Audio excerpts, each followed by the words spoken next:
Աշխատակազմի ղեկավար նշանակում է աշխատանքը կանոնակարգել։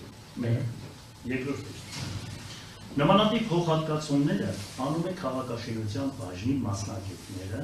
դիմումը գալիս է, ցանկություն են հայտնում հող գնելու, ուրեմն քաղաքի գեմպլանը որտեղ է գտնվում։ Քաղաքաշինության բաժին Եվ ճարտարապետի մոտ։ Քո մոտ գտնվում է։ Ոչ։ Իմ մոտ գտնվում է։ Քո քաղաքապետի մոտ գտնվում է։ Ոչ։ Իրավասու մարմինը, այսինքն նա է ասում 60 հոդվածի տակ է, թե ոչ քաղաքաշինության բաժինը իրենց մասնագետներով ներողություն։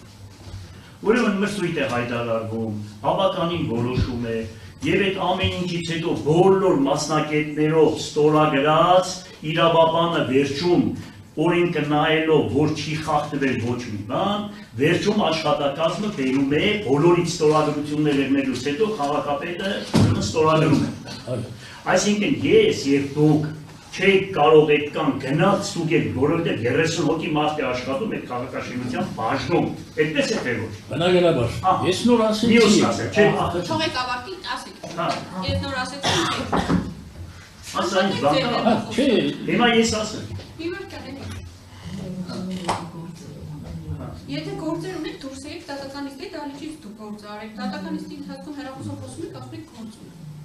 Ես ձեզ հիմա այստեղ դուք եք փոխ քաղաքապետներն են նստած։ Ես հիմա բարձրաձայն ձեզ ասում եմ։ Ամեն խորհրդակցությանը, որ 13 տարի ես խորհրդակցություն եմ անցկացրել, ճիշտ է ամեն օր։ Ասել եմ քաղաքապետ կլինի, մարզպետ կլինի, դատախազ կլինի, միպետ կլինի, եթե օրենքից դուրս ձեզ կասի մի խմբիր, մի բան, ուրեմն եթե արեցիք դուք KGB-ի աշխատողներ։ Ասել եմ, ընդդուք թուղթ եմ ստորագրել, ձեզ մոտ նստած է, բոլորը ստորագրել եք, հիմա էլ եք թուղթ ունեմ, որ եկել եմ, հիմա այս մոտ օրերս կբերեմ դատարան այդ թուղթը։ Ասել եմ մշտարի։ Մյուսն ասեմ ձեզ։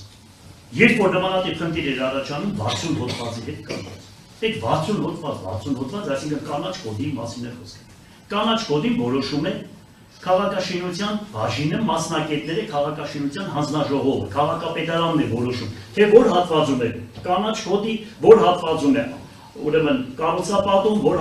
ամբողջ քաղաքի գեմպլանը ներկայացնում է քաղաքաշինության բաժինը ճարտարապետի հետ եւ հաստատվում է դա։ Փոփոխություններ անում է քաղաքապետարանի համապատասխան բաժինը։ Եթե այնտեղ 60 հոդվածի հետ ինչ որ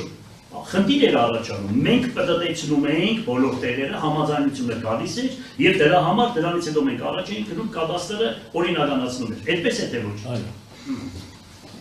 Հիմա ես վերջում այս ամեն ինչը ես ասեցի, վերջում ես հայտարարություն։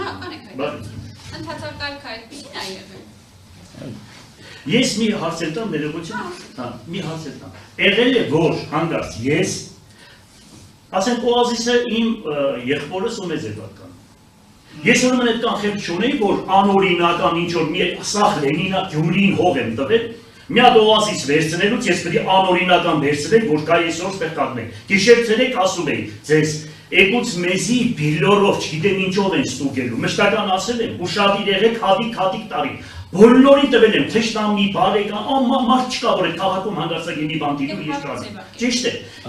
Ես ուրեմն կարող եք գնալ նմանատիպ քայլ անել, ինչ եք վախեցել, բարձրաձայն ասեք։ Մինչև դա օրինական չլիներ, հիմա իրանք ֆրծում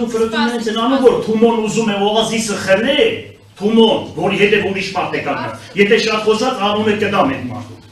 Խելով վերևնի տեղ է մարդը։ Հասկանալի է, էս է սաղ ցելես կամ կռիվ է Թումոյի Օազիսի կռիվն է։ Ուրիշ բան չկա։ Հիմա այդ Թուման որ սարքել է, մի հատ օրինական փաստաթուղթ ունեն, որ մտել են այգու տարածքը, մոտավորապես 50 հատ ծառ են կզրել։ Եվ խոյդ դեպ պատասխանի։